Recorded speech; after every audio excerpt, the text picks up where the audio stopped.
There we go. Speak. Say What's what now? Mark, here. Can you hear me now? 1, 2, 3.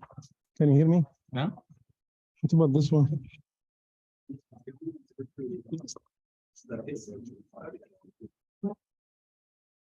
So it looks like it should be fine when the green light. Red light's on, it's muted. So this just controls mute or not.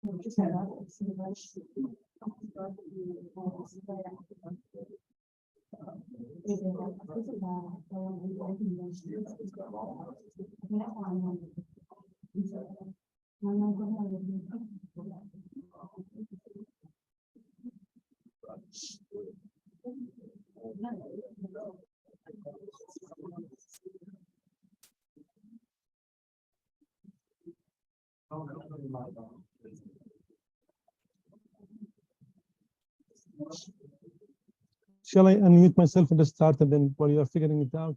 Shall I do that?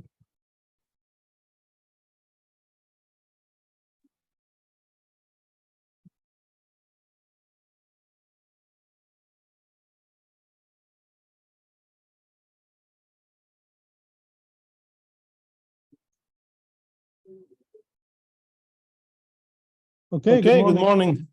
Sorry for the delay. I'm just trying to experiment with something, so I will let you know about it in a minute. Okay, so today, so we have a new graduate learning section, and that's why we have Stevie and Mark here to help us record the lectures. And that will be a good thing because they will have a nicer setup than my laptop. So all these recorded lectures will be on Canvas.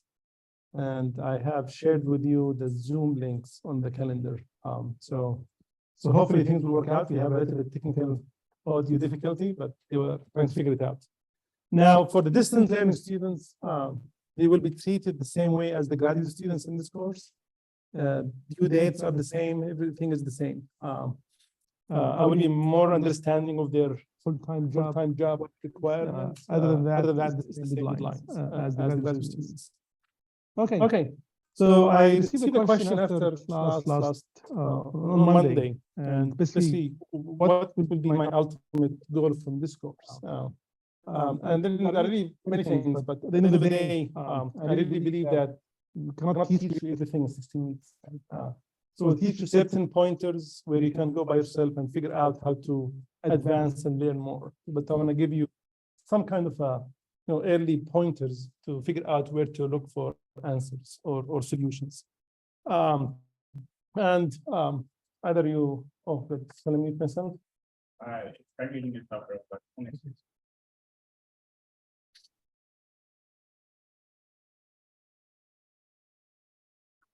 What about now? Can you hear me? 1, 2, 3. Okay. So the next thing is there is a combination between a little bit of the math and the hands-on experience. So you can see every single assignment has hands-on part of it.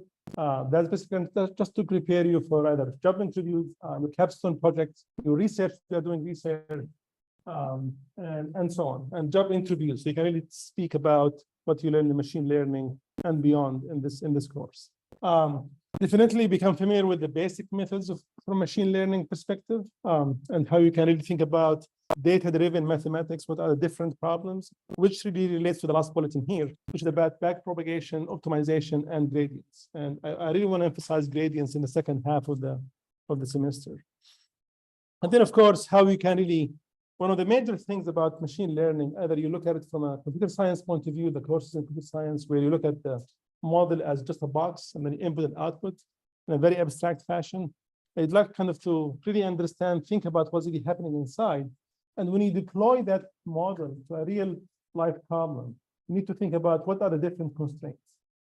And I heard people saying basically it's just an application. You take a model, a classification model, apply it to a, some problem in physics, for example. It's just an application.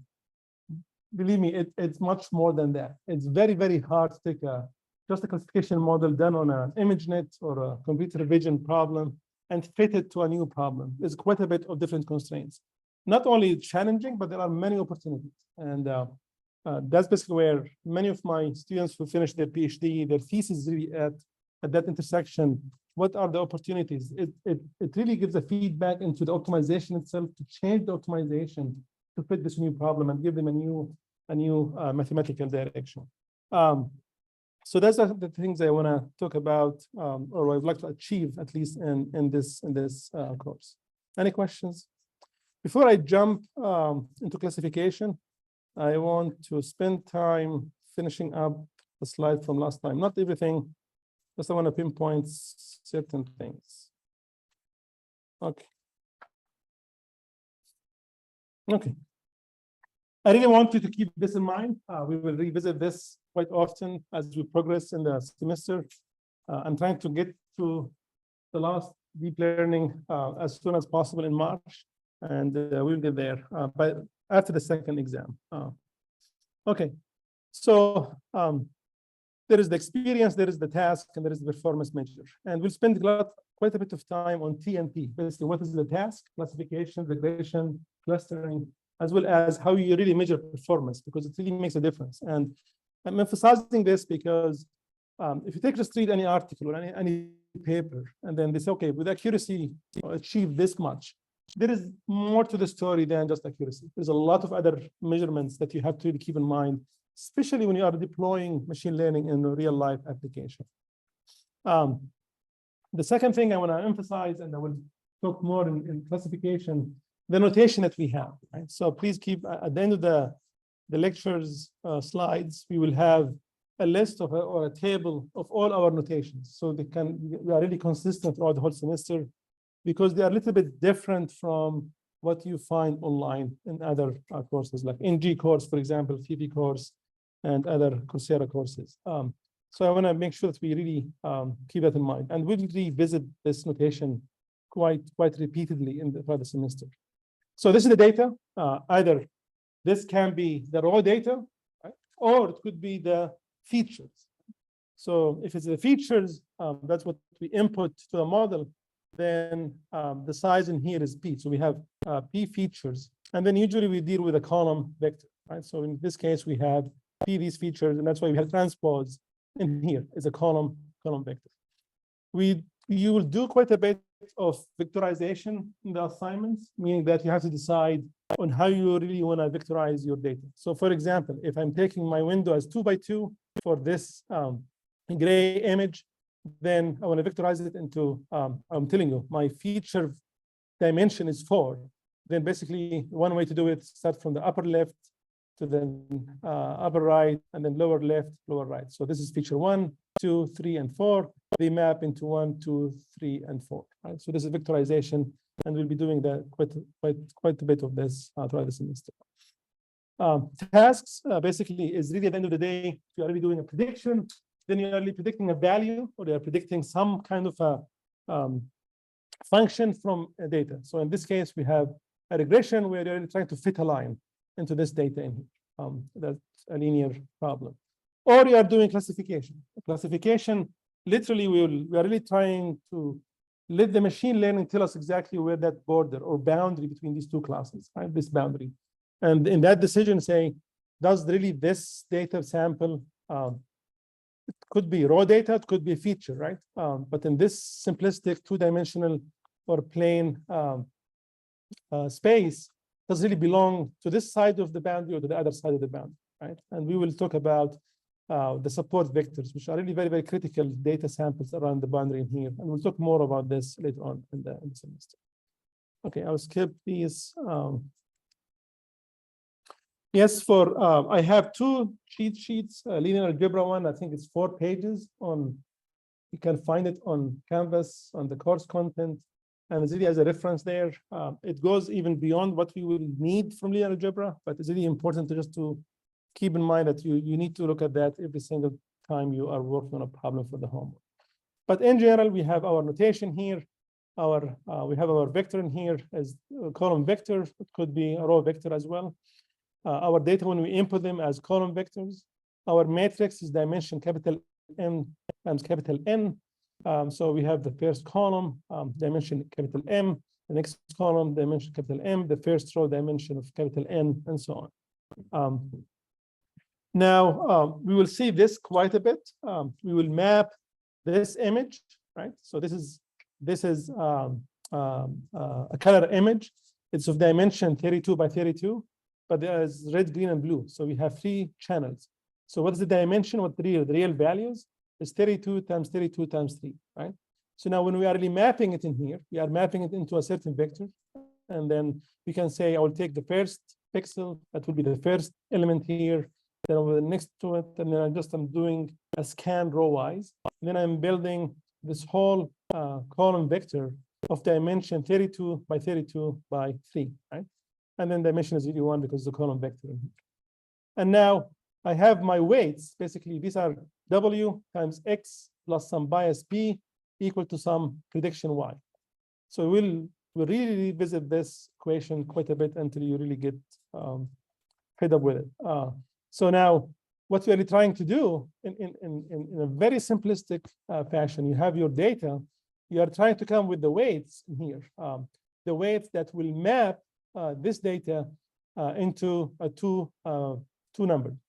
And this is a binary classification. We are really trying to say, is it a cat or is it a dog, right? So we have a binary classification, and we'll spend more time in a few minutes about that. So now what we really, this is what we're really trying to do. We are really trying to figure out, and they're trying to make the neural network or whatever machine learning model we are using to give us what this weight should be, right? We managed to say basically these, we have 2 columns in here because we're mapping into 2 binary classes, but we'll talk about that in more detail. But in a sense, that's really kind of a very important linear algebra, basic that we need to figure out. It happened in here. Really, this is a cat. It's 80% confidence is a cat, 20% is not a cat. You can look at your data as features, not necessarily as raw value, as in the previous example. So now you have 15 samples. Each sample is represented by 2 features, and this could be as simple as the X and the Y coordinates, right? So on the 2-dimensional plane, as an example, right? And now our data becomes now is we have 2 columns, right? So our features, we have 2 features, each column represents a feature, and that becomes our data matrix in this case, right? Not a vector anymore, it's a matrix in this case. Okay, the basics of linear algebra, I will not really go through this because there will be homework problems in the first 2-3 homeworks, which try to kind of get you, familiar back or refreshed with linear algebra principles. Nothing really want to do. Yeah, we'll use norms quite a bit. So for a vector, we have the L1 norm, we have the L2 norm, then they have the LP norm. And then for a matrix, we have the Frobenius norm, which is really the L2 norm for matrices, right? And we'll visit this quite a bit. Eigen decomposition and SVD, you will solve quite a bit of problem in the homeworks about SVD and the decomposition. In principle, I mentioned this last time, that we have this linear dimensionality reduction tasks. Now the original data, the original matrix X is dimension N times P. And then we're really trying to map it into Q, right? So now where Q is much smaller than P, right? That's the whole dimensionality reduction. As I mentioned last time, you have an image of 1,000 by 1,000 pixels. That's 1 million data. You try to represent this using maybe 10 or 20 or 30. That's dimensionality reduction. We want this information here to represent the entire thing in here. Will there be a loss? Yes. Will we represent every single thing? No, but it's a trade-off.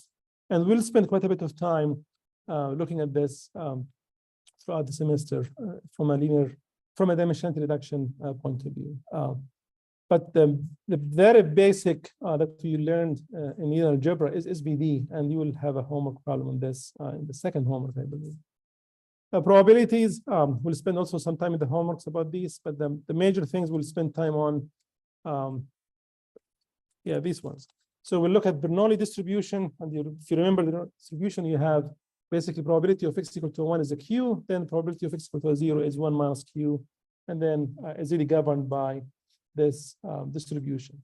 And then the Gaussian distribution. I mean, this is a kind of one of the most well-known distributions, because you can really parameterize the entire thing by knowing only the mean value and the variance sigma. If you have a normal distribution, then basically we have a zero mean distribution, and the sigma is equal to a 1 in this case. So the variance equal to a 1. Variance and covariance. So variance basically is nothing but the expected value of x minus the mean square. And then the covariance between two random distributions, x and y, will be governed by this. But we'll get you brushed up on this in the first two homeworks, hopefully. Okay. So these are, again, I'm emphasizing these things for those who are not here on Monday. We have these handouts on Canvas on course content. Please go through them now. This is the 4-page review for linear algebra. There's a probability cheat sheet as well. And then I have the first and the fifth chapters from the Goodfellow textbook already on PDF. It's already available online as the entire book, but I'm just, I wanted to read 1 and 5, only these 2 chapters for now. And then I referred to these handouts last time.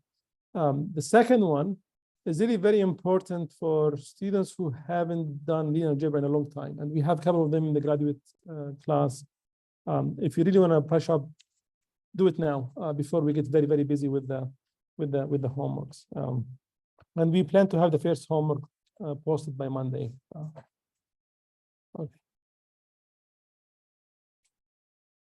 Okay, so go back to classification. Okay, so classification, right? So this is kind of the entire plan for the next 4 or 5 lectures. We'll look at an overview, and then we'll spend quite a bit of time on some of these classifiers.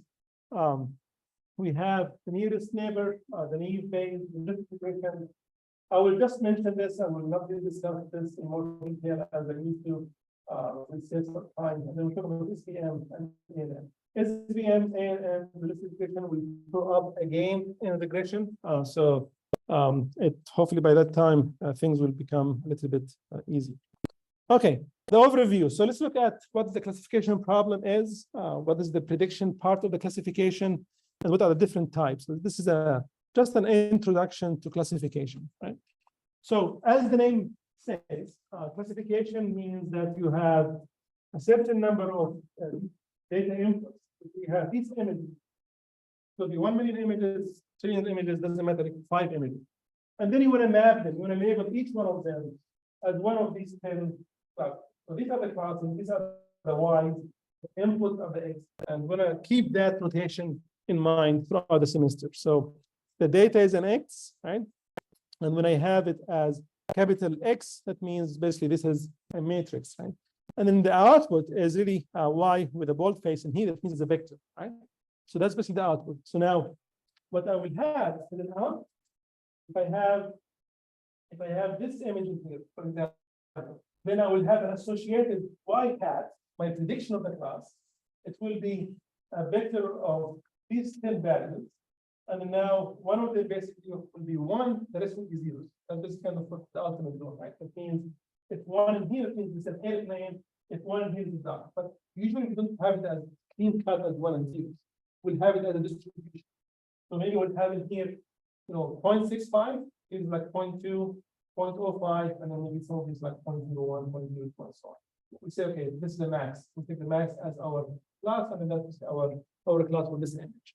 But that's more or less our classification problem from a very high level point of view.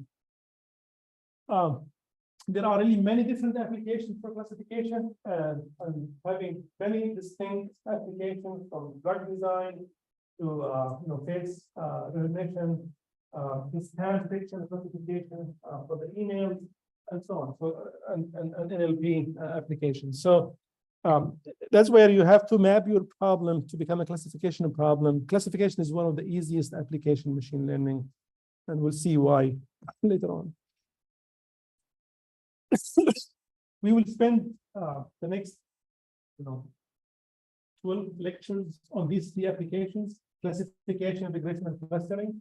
So classification and regression, they are very, very similar because you are doing a prediction, predicting a certain value, right? So in here, you have this data, and now you want to classify it. I'm telling you, you have two graphs. I'm moving too much, let me know. So I have to. So what we are trying to do, we're trying to draw these boundaries, right? So we can say, whatever on this side of this boundary belongs to this class, on the other side, the other. You can see from here, it's very, very no problem, right? Especially with this one, right? That's the difference.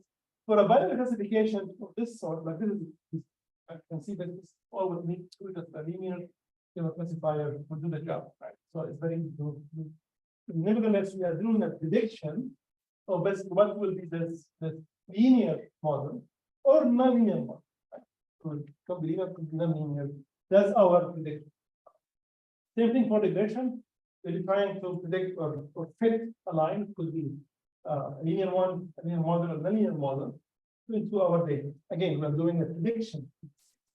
For the clustering, we don't have a prediction element. Right? In clustering, what you have data that's unlabeled, and you want to try to figure out basically how far they are from each other, and then you start to cluster them into clusters or groups as we go along. Right? So there is no prediction in here as we are doing in regression, and this will become more obvious. But it's really good to keep in mind the major, like the very high level differences between classification, regression on one side and clustering on the other side.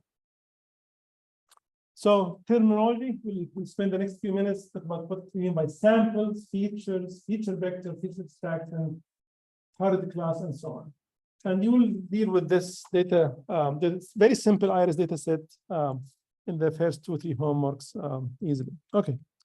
So the first of all, you have this data set in here, and then these are the samples. You have 150 samples. And then you have these features. These features that really have 4 of them. So one of them for length and width, and then one for length and width. And then here you have the class. Right? So this is your data. This is your training data. For these features in here map in this class, these features map in this class, and so on for 150 of these samples in your data set.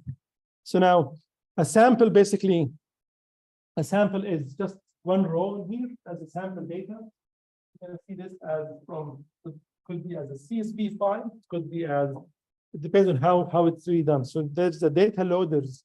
When you go to PyTorch later on, we'll spend some time to teach you how to do a data loaders, because I think this is one of the most important, at least from my students' experience, challenges in applying a machine learning model to a new data.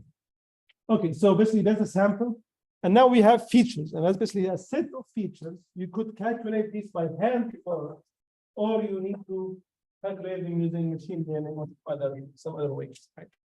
So these are the features in here. It's a way that you can describe the sample using some quantities, right?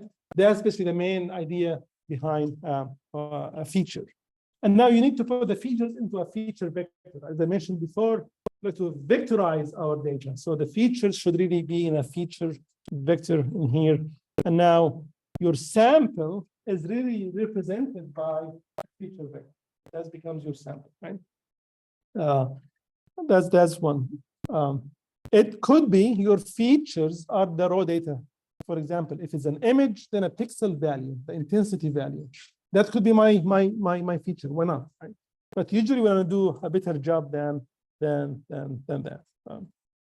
Okay. Feature extraction is really this is what I was talking about, how you calculate these features using either a preset mathematical model or using some machine learning model. But at the end of the day, usually these features represent the data with less dimensionality, meaning that you just need few quantities to represent your data as samples in this case. And then, of course, we have the learning model. That's basically what we are here to learn throughout the whole the whole semester. Usually we have a certain structure for that model.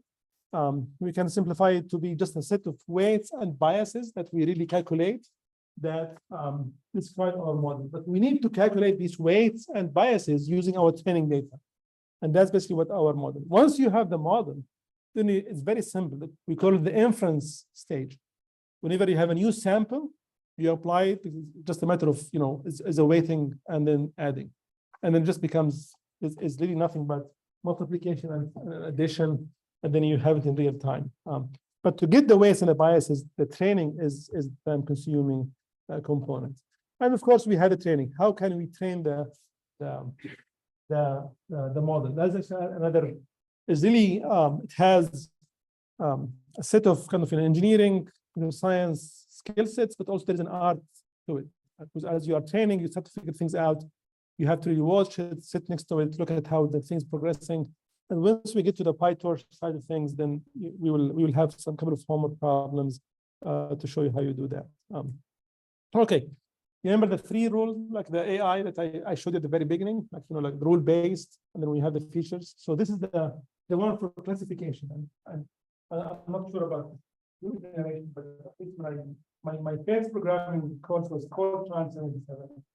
And the first homework was this is really classification. It's a rule-based, right? So now you start, and you start to say basically, is the grade less than 60? If true, the grade F is false, the next one, and then let me end whenever this is true, right? So it's really a very fixed preset rules that basically they are really very rigid. They are not really changing. If you want to change, be smart. Yeah, we just start them again. Those are the only parameters you have in your model. But these are, preset before you apply. You are not learning these from data, 60 to 70 to 80 to 90. When we do curving, then yes, that's learning. Anyway, so we move from that. We will not really touch that. We'll go to predictive classification. There are 2 phases. There's the training one, time consuming. There is listing one, time consuming and relative to the list, right? So it's relative. So sometimes training is very, very simple. You have a small model, very shallow model, a little bit data, is very quick with training. But regardless, it's always more time consuming than this. So what we do is we have training data, we have the feature vector, we have the model, we have the label. Say we have some magic, we really managed to train the data. And now this is what we did. This is basically what your output from this thing. This is now is fixed. After you get the training, this is fixed. You believe this is the model, you train it, you have the model, it's fixed. Now, whenever you have new data coming in, right? New data, what will be the input of the model? It has to be a feature vector. So the first step for you is I need to calculate a feature vector that fits exactly how this model is interfacing with it, right? So that's the first step. And then I apply the model. So I apply the model and I have my output or my connection output. But in here, this is the learning one. It's fixed as after training. If you want to retrain again or do transfer learning or whatever you look at that later on, then again you have to retrain this again in some capacity, and then get another model, fix it, and do that. The active learning we'll do at the very end of the semester. We'll revisit this slide again. Any questions? Okay. So there are different types of classification problem. We have case-based versus model-based, and feature-based versus end-to-end, and then the multi-class versus binary. So the case-based, these are really nothing but lazy learners. These are cases or classifiers where will not really do any processing until you have a query, until you have a data to classify, then it will do the job. Start to do the job. The model-based, you do the job beforehand, right? So you already did your homework, you did the training, you have the model ready. When you have a data, you just do some calculations, you have the output, right? So now, for the case-based, we have the k nearest neighbor, or KNN. I will talk about that in a minute. And then all the other ones, the naive base and the ANNs are already model-based. So you're really doing the training beforehand, before you get the new data coming in. Okay. And another way to look at classification problems, are they end-to-end or are they feature-based? What is end-to-end? All what you need to get the model, I have my input data, I just need my predictions. Everything happens within the model. Calculation of the features happening within the model. You are training the models to calculate the features. Is part of the optimization problem to find the best features from the data, right? That's an end-to-end. We'll get there. And then the more classical way is to calculate the features. You already have your data, calculate the features, and then input these to the model. So the model is only trying to make sense of the features. And then another way to look at classification problem to say, is this a binary classification or is a multi-model classification, right? So binary is really the easiest. So you have your MNIST digits like 4, 7, 0, 3, and so on. And then you are really doing a classifier for 3. That's your classifier. All your job as a classifier here is this. You have a binary classifier. You have alphabets and digits, and you classify it. It's a binary classification. It's 1 and 0, 0 and 1, right? So it's a kind of a simpler form of classification. So if you look at the SVMs, linear classifiers, by nature, by design, they are really binary classifiers. But remember, the SVM, they try to find those boundaries between data sets. So it's really either you are on this side or you are on the other side. So it's a binary classifier, 1 and 0, right? For example. Okay. The multi-model one is the more interesting one. Basically, but how we go around designing them is a little bit different. Let's see how I can get this disappear.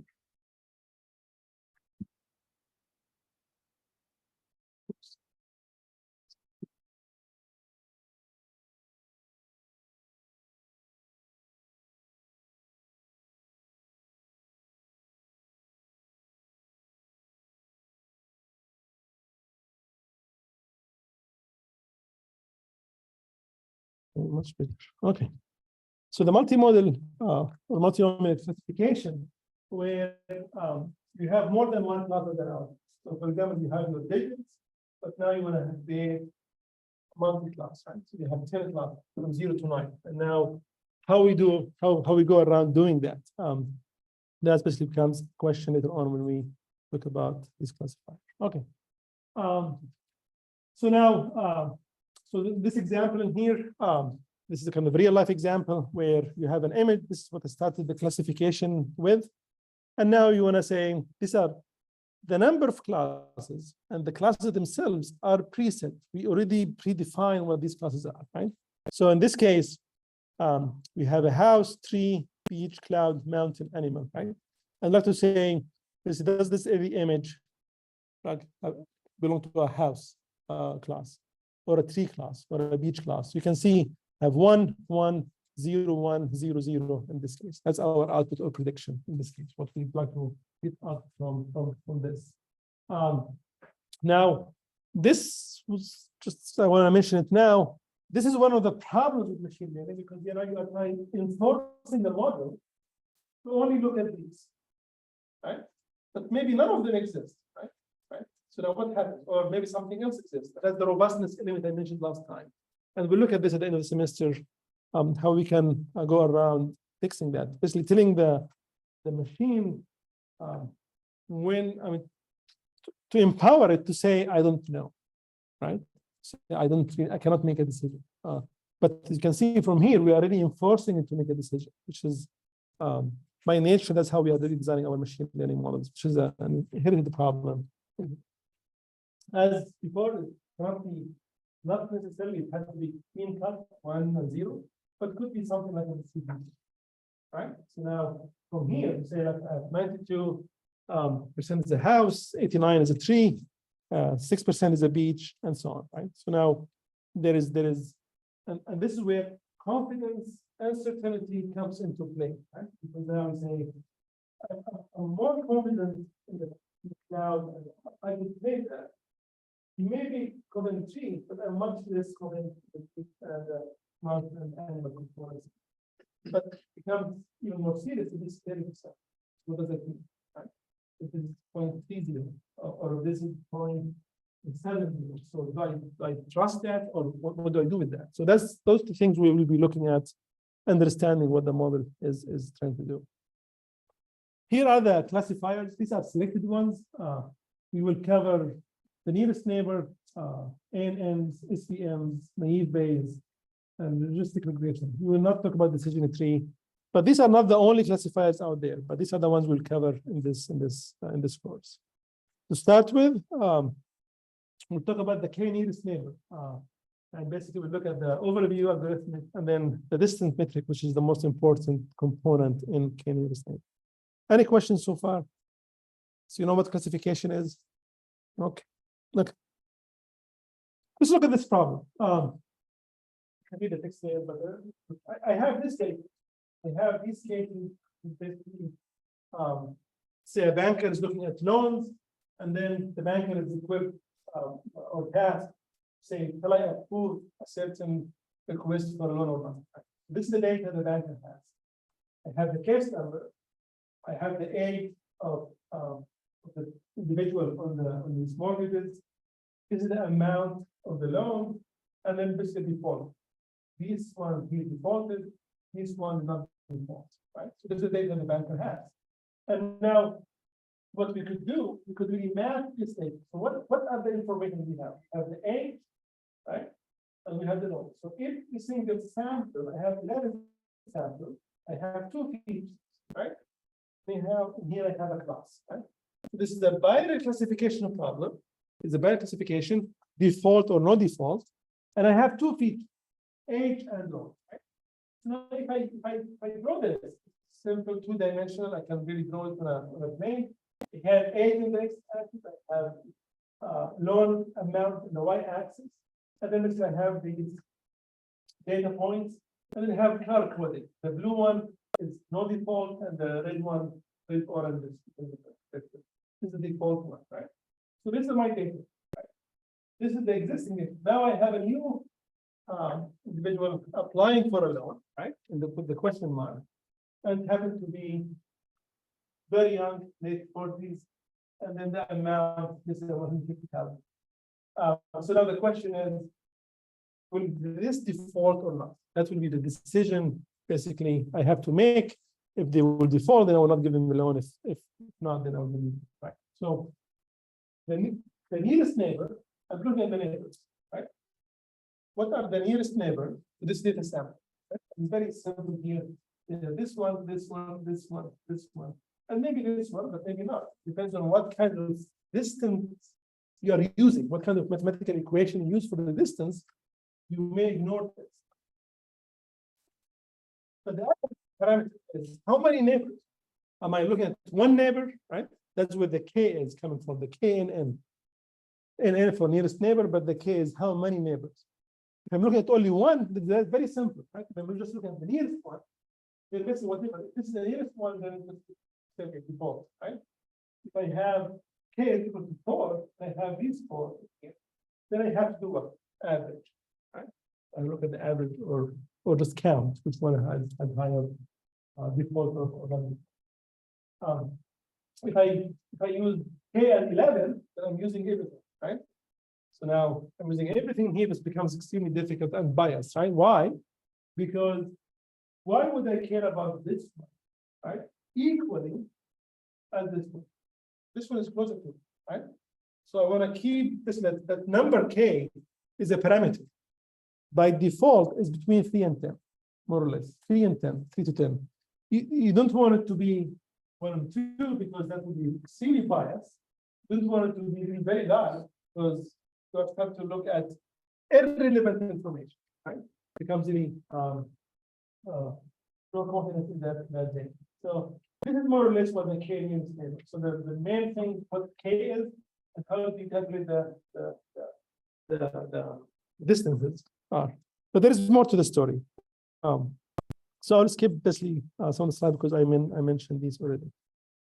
So usually for a continuous variable, we have the encoding distance, you have the Manhattan, and so on for, and very simple, basically, you just look at the data, whatever, you have one dimension or one feature, two features, three features, and we'll look at an example in a minute, but it's very, just plug in and then find the measurements, right? And then you rank them, and then you take the top K, right? That's your measurement. And then, yes, go ahead.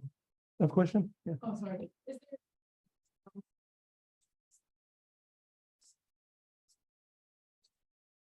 For the K? Yeah. like Oh, so the number of features, you mean? yes? Yeah, it depends on the data. So it really, this is part of how your data is structured. Right? So there is no limit.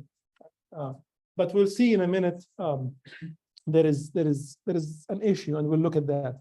The problem is if these features are really mapping the data in a very different scale, right? And we saw that in here, and we'll look at that in a minute for that. But to answer your question, no, there's no, it depends on the data.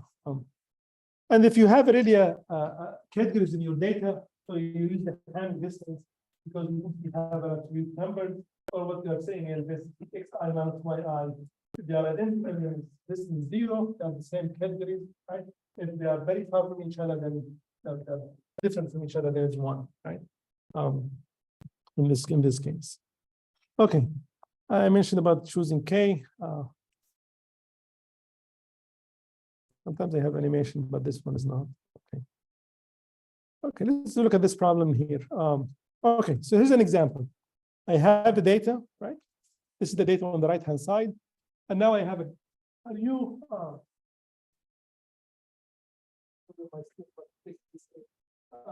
so I have a new case. It's 48 and 142,000 known amount. And now we're going to find a distance. And this is just assume that we are using the Euclidean distance. So my distance in here is 48 minus 33. That's because I'm looking at the distance at the sample number 11. So the age is 33. So I have 48 minus 33 squared plus the data. The new sample is 142,000 minus 150,000. And then a square root, add square root, I get 8,000, right? So now I do that for all of them, right? This is just an example. I am just doing that for 11.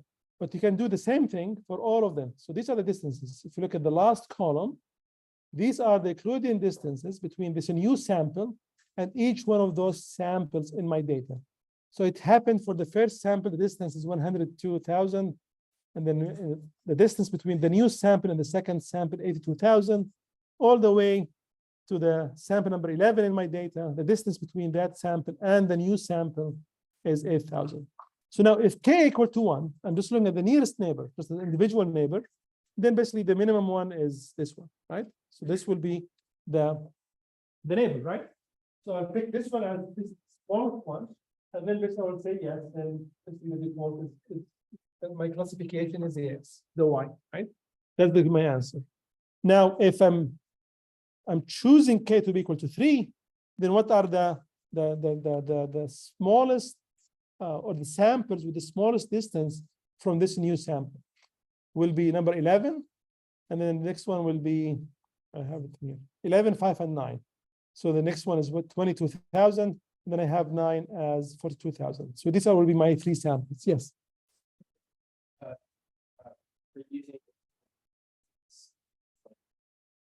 It depends on the data itself. So some of them will give you basically a better when you have them. The Euclidean distance in this case, it makes sense when I have them two-dimensional plane is a measurement, right? If I have them happen in a grid, for example, I will use the Manhattan.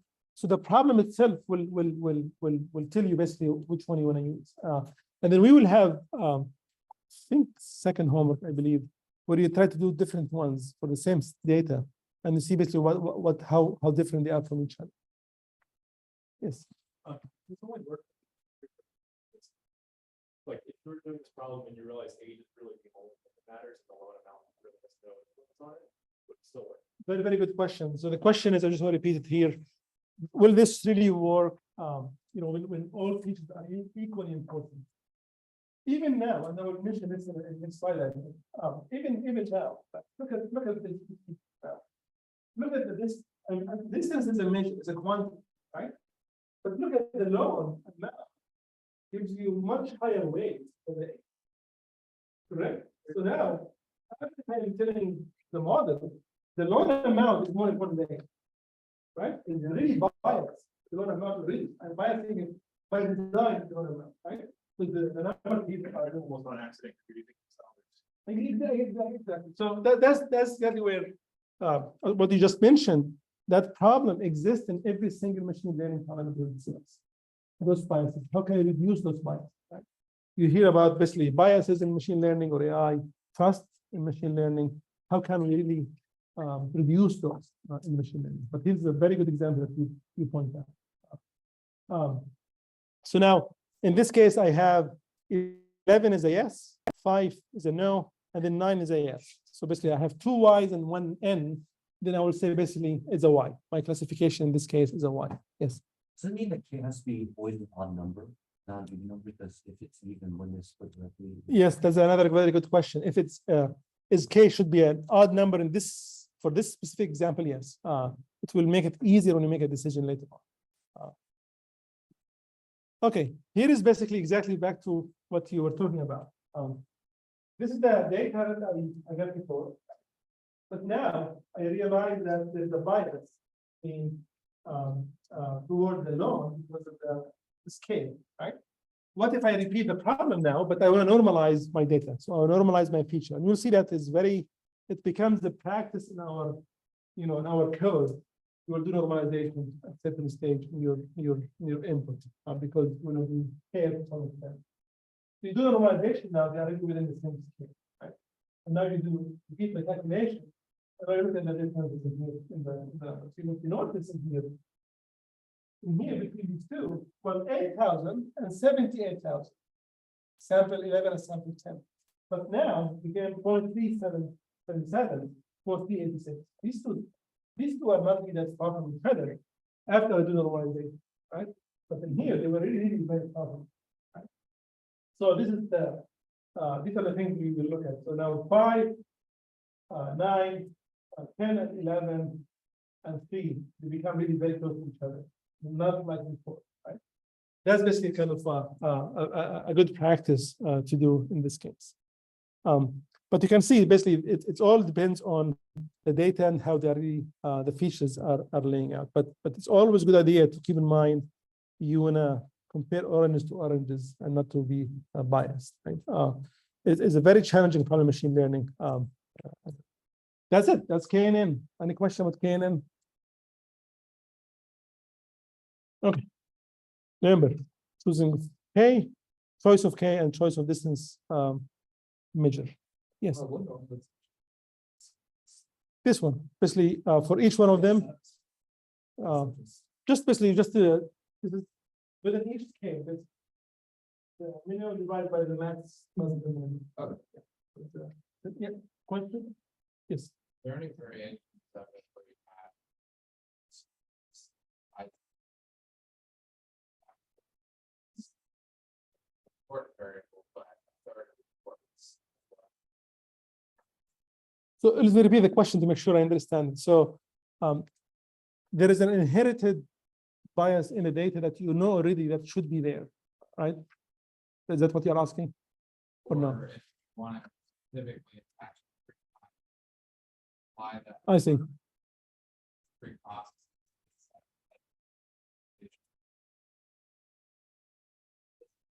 So you wanna give more weight to certain feature compared to other features. Yes, if you already know, and that's basically when I was mentioning early on, when you deploy machine learning to real data, it's not as simple just plug and play.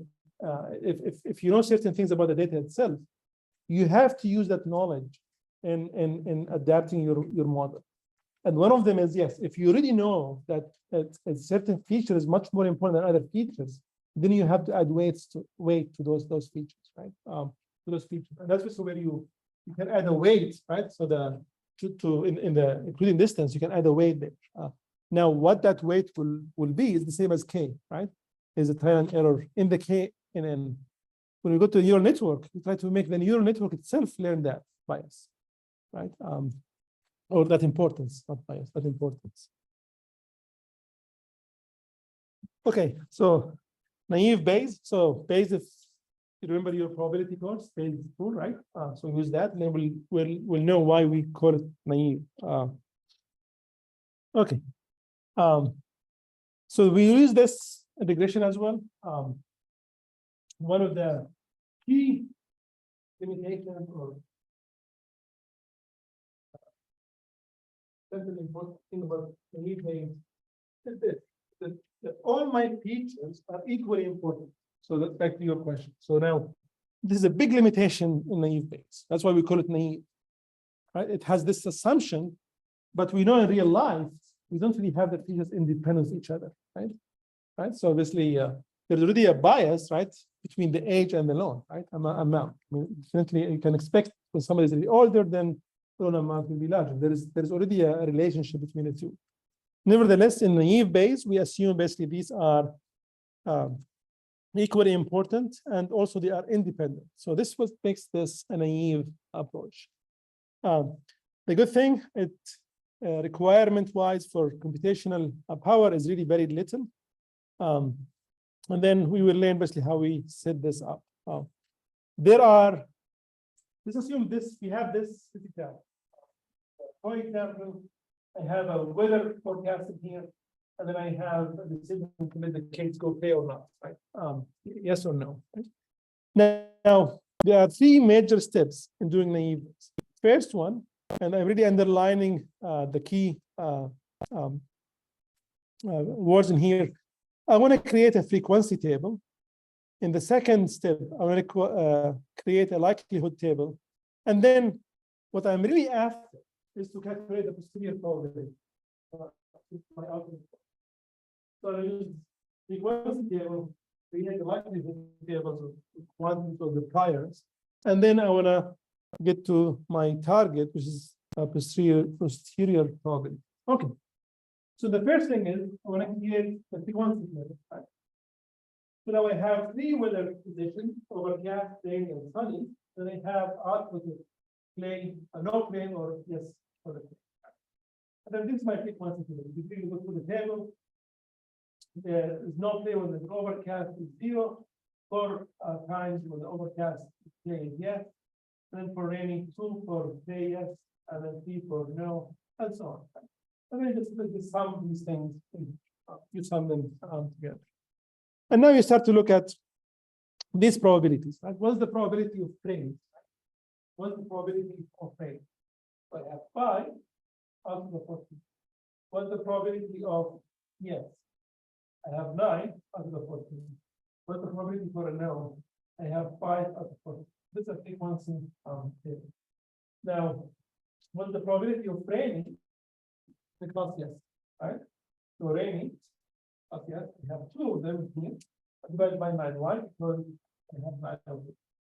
Right? So in this class, yes, the total is 9. 2 of them are raining. Right?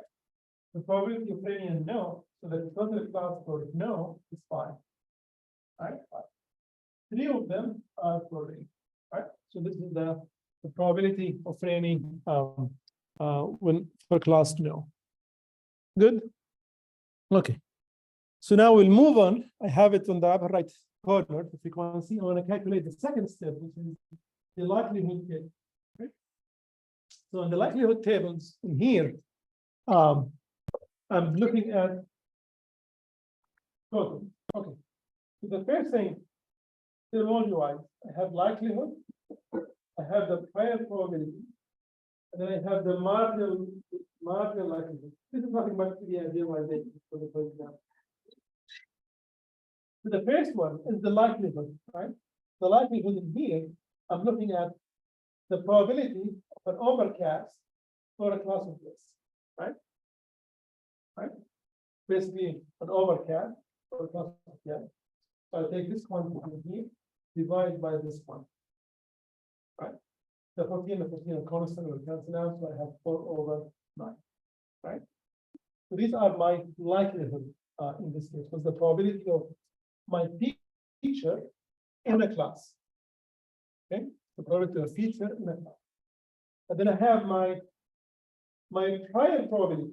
So these are priors. Yeah, remember, and try to calculate the posterior probability, quantity. But I have the priors from my data. As an example, of the probability of a no class. A no class in here, I have 5/40. Right? These are my prior, basically, probabilities. Prior means my class probabilities. Okay? And then I have my marginal likelihood or predictor of prior, which they have to do with the feature. So this is the probability of sunny is 5/14, overcast 4/14, and so on. So these are my likelihood, marginal likelihood probabilities. Okay, and the one on the right hand side is really what you can really use to generalize in this case. Okay, so now all of these, I have the probability of the feature, the prior, the classes, and then I have the probability of the feature within a certain class, right? Now, all of these will be using these three quantities to calculate the posterior probabilities. And you should remember this rule, and if not, go to the probability cheat sheet on Canvas to refresh your memory about things. But we know that what I am trying to calculate, right, is the posterior probabilities, meaning that the probability of a certain class given a feature. It's my data input, right? I'm giving a new data, right? I'm giving a new sample. I'm telling you this sample basically is really assumed it's an overcast, for example, or a rainy, or it's sunny today. Then you're trying to calculate what will be the probability of a delay given that new sample, right? And then that's one quantity. Second quantity, the probability of no play given that quantity. I have two posterior probabilities to calculate. Thinking, I want to see which one is the higher. Right? You see that? That's what I'm trying to calculate. So now we know from base rule, the probability of y divided by x is really nothing but probability of x to the y. But what is this? I have this. This is my likelihood probabilities. I have it in my likelihood table already. Those quantities already exist in my table, right? And then I have my class for the prior, probability of y classes. This is the priors. I already have them from my table in step 2. And then I have my feature probability, basically with the prior probabilities or predictor prior probabilities I have for. Just kind of, I have all of these. I have the P of y, right? P of x. I have the P of y, and I have the P of x given y. So I have all these three quantities, so I can calculate this quantity for any of these values. Let's look at an example. So now, what's the probability of a yes given a new sample that's raining? So I have a new day and it's raining, and then I'm going to calculate what is the probability of a class yes given that is raining. So I just plug in here probability of raining in a class yes, probability of the class yes divided by the probability of raining.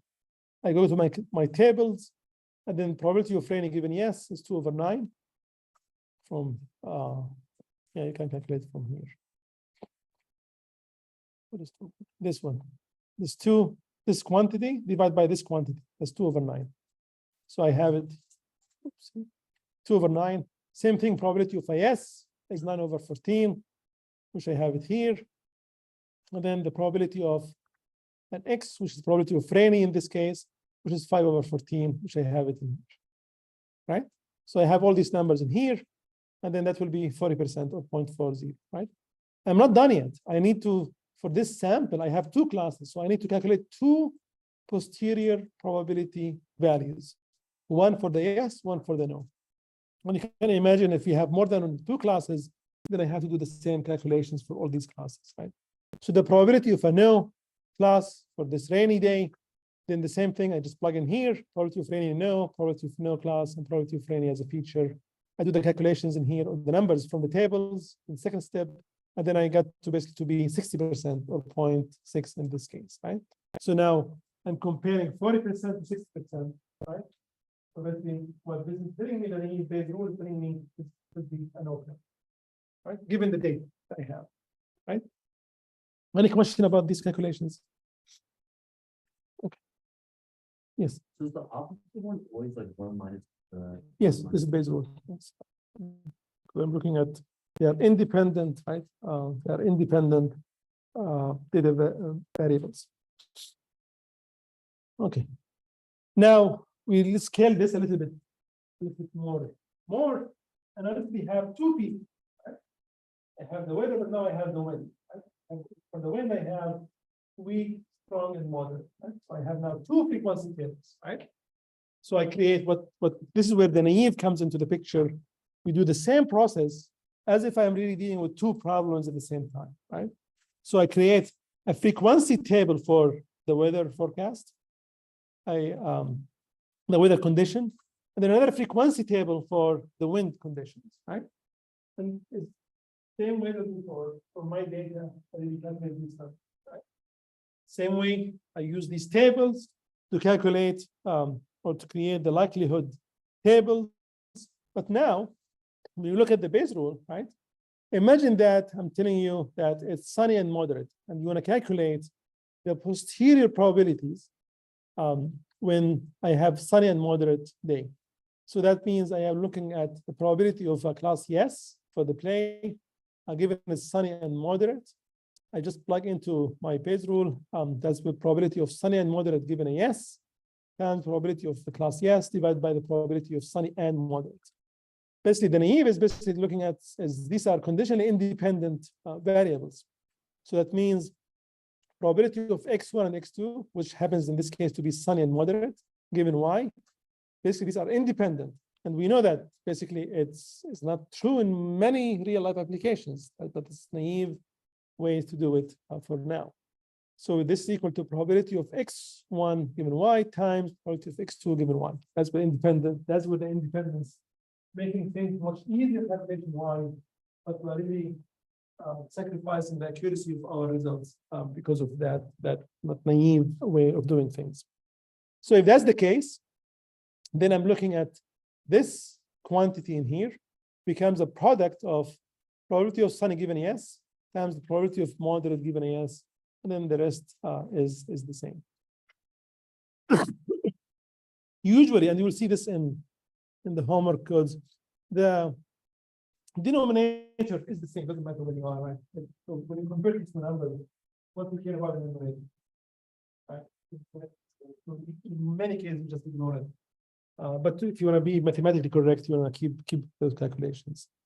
Okay, so now we have to calculate these two posterior probabilities, probability of a yes for this condition, probability of a no for this condition. We invoke basically the naive approach with having this independence between the two variables or the two features. And then back to the question you were asking before, if you have 10 features, it will be the same thing, right? Doesn't matter. They are all independent of each other, right?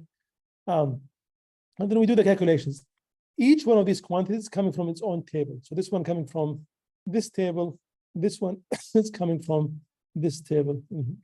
So in this case, the probability of a yes, the posterior probabilities for a class yes given a sunny and moderate is 1/42 in the numerator, and then for the no class is 1/55 for the numerator. So this one is larger quantity than this one. That basically means that my outcome, my prediction, this will be a no play. Questions? So this is predicting that it's sunny with moderate wind. Yes. Exactly. That's the data, right? That's where I have the data. So now you have to ask yourself, shall I trust this data, right? And that's basically where, one of the ways to go back and clean your data, because there might be something wrong there. But yeah, that's a very good observation. So now, if I have P of these features, right, the same thing happens. So this is the generalization. This is what you will see in the homework assignment. So please don't be, confused by these subscript K. Keep in mind, we can generalize this. If I have, I have P features. So the X is a column vector, X1, X2, all the way to XP. That means the dimension is P. And then Y, my prediction, my class could be K classes, right? I have K of them, right? I have K classes, right? Not necessarily one class or two classes, binary classes. So in that case, I will continue doing the same thing because of the naive approach. I have the probability of X1 given YK times probability of X2 given YK, all the way to probability of XP given YK. It could be only one, K is equal to 2 and P equal to 1, or it could be, as in the previous case, K equal to a 2 and P equal to a 2, right? Or in this case, could be much more generalizable than before. And then here I have the probability of all the X vectors, or all the features I have in here. The same denominator in both cases in here. Okay. And then out of all of these, right? So I'm doing this for YK, but it's really, I can make this as a variable as I. So I could be anything between 1 and K for the Y, right? So I have K of these calculations of K quantities, and then I pick the maximum one. So the maximum one will be my solution, right? In this case. Okay, any questions? Okay, we will add to this a little bit more in the homework, where we start to look at, and we will, some of the questions in the homework are like 3 pages, but they are really kind of more of notes than question. Will be 2-3 pages of just like guiding you through some calculations. Really will give you, this is what next step. And then the question will be like 2 bullets at the very end. Don't be alarmed when you see like 20 pages for the homework, because many of them are just like lecture notes. So we put them everything on Jupyter Notebook, then on slides. So what we will do, we'll go, when I have my data, follow a certain distribution. Could be a Gaussian, could be Bernoulli distributions. How do you do this calculation again, right? When you have a Gaussian distribution, for example, the same calculations. Remember, Gaussian, all what you need to know is the mu, the mean value, and the variance. And we'll do the same derivations again to the calculations. We'll have that in the homework for that. Okay, looking at naive phase is very fast, right? If the data is independent, or you can make them independent, or you can claim to be independent, then it can really perform very well. It's very good for when you have a categorical data, but it's we have this kind of a zero frequency if there is an event that is really not happening in your data, right? So always you will assign a 0 because you multiply by 0 all the time, right? It doesn't matter how many times you have it, you always have a 0. That's what we were talking about before. That's a zero frequency problem in naive Bayes.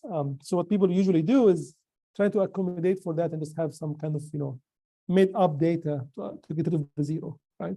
Small number there, just insert some non-zero value to make it get away from this local minimum to some extent. And this assumption, you can see, look at any data that you can think of, financial data, medical data, any data in life. This assumption of independence almost doesn't exist. It's almost, things really depend on each other in more ways than we can imagine. Applications, I think one of the major applications is spam filtering. We use quite a bit of naive Bayes, very quick to do that. But I think they have more sophisticated ones now in OIT and georgiatech. But it's really, spam filtering is one of the major applications for it. Okay. That's it for today. Next time, we'll spend quite a bit of time on logistic regression, and then we'll move to SVMs. Okay, we'll see you next Wednesday, because Monday is a holiday. Thank you.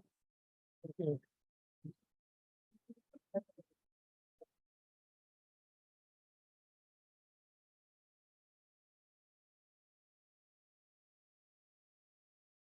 Oh, thank you.